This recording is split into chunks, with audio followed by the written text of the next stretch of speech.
અંકલેશ્વરના નાગલ ગામમાં રહેતા 73 વર્ષીય વૃદ્ધા શીતલબેન પટેલ જ્યારે તેમના ભત્રીજીના લગ્ન પ્રસંગ પતાવીને પરત ઘરે ફરી રહ્યા હતા ત્યારે રિક્ષા ચાલક અને તેની સાથે મુસાફર બનીને બેઠેલ બે મહિલાઓએ પૂર્વ આયોજિત કાવતરું રચી લૂંટની ઘટનાને અંજામ આપ્યો હતો. શીતલબેન જ્યારે રિક્ષામાં સવાર થયા ત્યારે રિક્ષા ચાલક અશોકે જાણી જોઈને વાહનના ખાડા ટેકરા અને બમ્પરવાળા માર્ગ પર એવી રીતે ચલાવ્યું હતું જેથી રિક્ષામાં જોરદાર ઝટકા લાગે.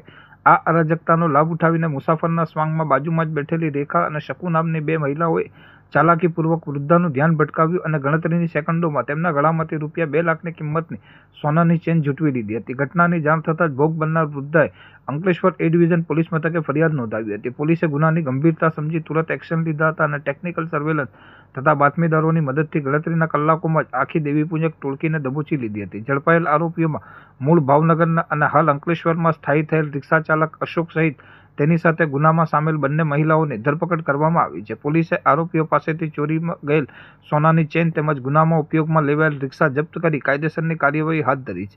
આ સફળ કામગીરીથી શહેરમાં રિક્ષામાં મુસાફરી કરતા નાગરિકોની સુરક્ષા પ્રત્યે પોલીસની સતર્કતા ફરી એકવાર સાબિત થઈ છે.